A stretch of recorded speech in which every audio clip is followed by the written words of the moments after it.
Okay, well, we're here in the sweltering DB offices with Tim Lightbourne and Rob Cameron from Invivo, which is a New Zealand brand, launched its first vintage in 2008.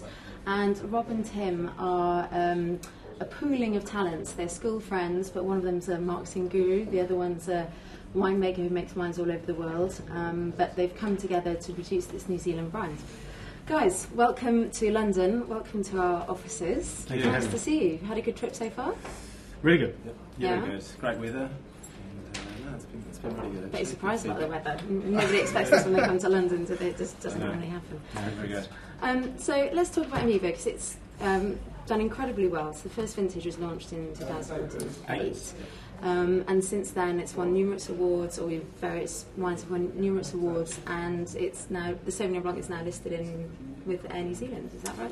That's right, yeah. Yeah, so you must be very happy with the success of it so far. Yeah, I mean, it's only been 2 years, but it's been a very busy 2 years. Yeah.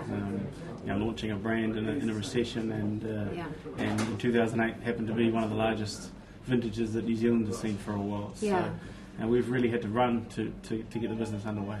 That's prompted one of the questions I was going to ask you. So how, you obviously had this in the planning, decided to launch in 2008, then the huge sort of glut situation happened. So how difficult was it overcoming that, trying to launch a brand, saying, yes, there are issues in general with New Zealand in 2008, and yet here's our new brand? Was that difficult? I think so. We wrote a business plan for Invivo in 2007, actually in London over about 6 months. Okay. We put together a pretty solid plan, but what we did is as soon as we launched, we just went out there. We were standing in shops all over New Zealand, pushing the brand, and then we went around to trade shows in London, New York, Sydney, Melbourne, just been up to Asia and Hong Kong as well, so we just really went for it.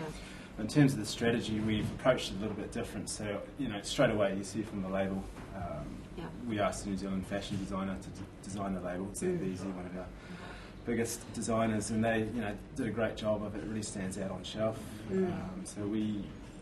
So designing the label, we wanted to follow sort of the creative industries. Okay. So that's very core to the brand. So we didn't just want to launch and put it on shelf and hopefully it sells. So we support a lot of creative industries, arts and fashion and music.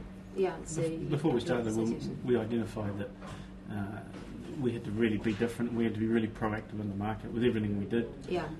And we sort of had to just do our own thing and not really pay too much attention to how the rest of the industry was. I mean, in some ways we had nothing to lose because we were starting from scratch. Yeah. And as Tim said, everything we do for a reason. We just don't sort of sponsor something for the hell of it. No. It all goes back to what we're trying to do with the brand. To make sure it ties in with the level of branding that you want to work to. Yeah, exactly. Okay. Well, it seems to me that with all the work that you've done, this has been launched, and correct me if I'm wrong, with almost the winemaking, the quality of the winemaking and the brand awareness almost being on the same level in terms of importance. Whereas I think a lot of people, when they launch wines, it all starts in the vineyards and all the rest of it. But it seems to me that you've launched that with that very much with that marketing strategy in mind. Is that fair to say? It's been created so they're as important as each other. You can't really have one without the other and be successful. So yes, we do everything that every other wine company does. The quality of the wine says that. Yeah. In the awards that we've won and just the consumer acceptance. But marketing is certainly a very big part of all businesses. No marketing and the branding wouldn't work if the wines didn't stack up. Sure. Yeah. So they have to support each other. Exactly. Yeah. So he does all the winemaking. I stay away from that. I do the marketing.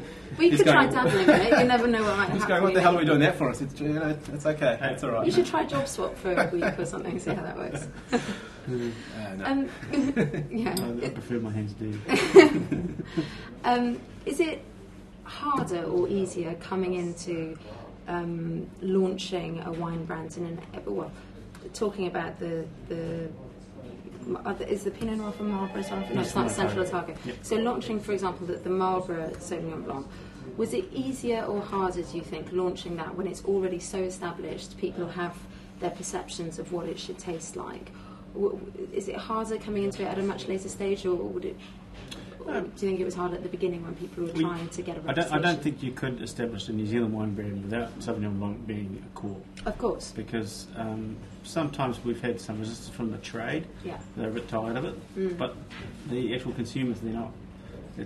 still a huge growth potential category in lots of different markets. In Australia still really enjoys Sauvignon Blanc from New Zealand. There's still a big market here for it. So I mean, it is a core part of our business, and I think it always will be. I mean, we have the other varieties to support it. Sure. But Sauvignon Blanc certainly has its place. But do you think it would have been harder if you'd been, say, 20 years ago when you were trying to launch a Marlborough Sauvignon Blanc then, or is it almost harder now because people already have an idea?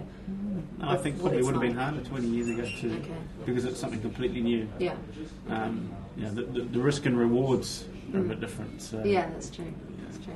Sorry. Some New Zealand wine brands have done a pretty good job in the last 20 years of putting us on the map. So, exactly. So, we appreciate that. And without them doing that, we wouldn't be here today. Yeah. So, but I was going to say, when we sell Invivo, whether it be Australia, whether it be Asia, we just don't sell it and then forget about it, or wait for our next order. We're quite proactive. So here's our wine, here's our salad, and this is how we're going to help you sell it. So whether it be sponsoring a local event, sponsoring a local art gallery, or doing a fashion show, or doing something with music in the market, or win a trip to New Zealand, we just did with Avery's, that went really well. Yes, I know, we wrote about it on our website. Yes, we did. It's also, we are as close as we possibly can to customers. Of course. The end users, and that's so important, otherwise you can be a bit removed. Yeah. And actually see how your wine is entering the market, how it's sold, how it's bought, how it's consumed. Sure. We see that as being really important. And in terms of your portfolio, so you have the Central Otago Pinot, you have the Marlborough Sauvignon, you have the Rosé, which is Pinot Noir. Pinot Noir from Marlborough. Pinot Noir from Marlborough. Yeah. And then Pinot Gris. And where's the Pinot Gris from? Marlborough. Marlborough as well. Okay. Yeah. And are you looking to expand that, or is that the set range? No, we're looking at doing as many new things as possible, and that's very much dependent on what our markets tell us. Okay. So that's something that Invivo's a core to our brand, is actually we are a market-driven wine brand. Yeah. So these varieties are what consumers are drinking and enjoying. When we have demand for other things, we'll do other things, and that's sort of one of our advantages, that we're quite dynamic like that. Yeah. So next month we're actually launching a lower alcohol, low calorie Sauvignon Blanc called Bella by Invivo. Okay. It's going to be a separate label. Sauvignon Blanc, low alcohol, lighter, around about 8.5%. Okay. And how are you achieving that?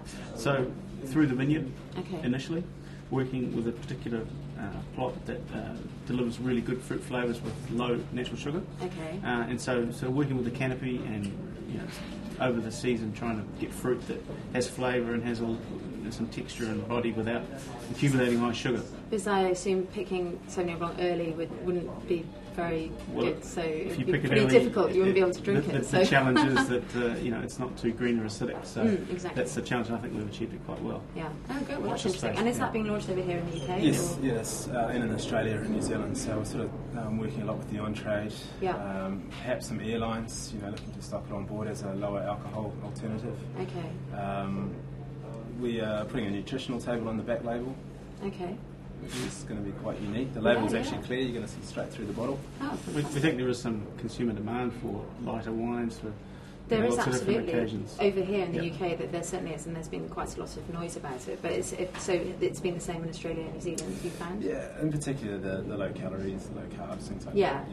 I went to a lot of barbecues over Christmas in Australia, and saw a lot of guys drinking all these low carb beers.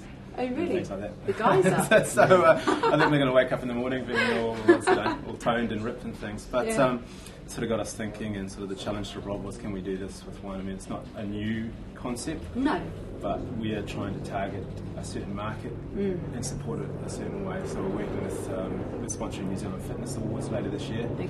With Bella by Invivo, so not with the Invivo brand, but a separate one. So. That sounds very interesting. And so, do you have listings for it over here yet, or the wine arrives probably about August, September. Okay. Oh well, that would be very nice. So,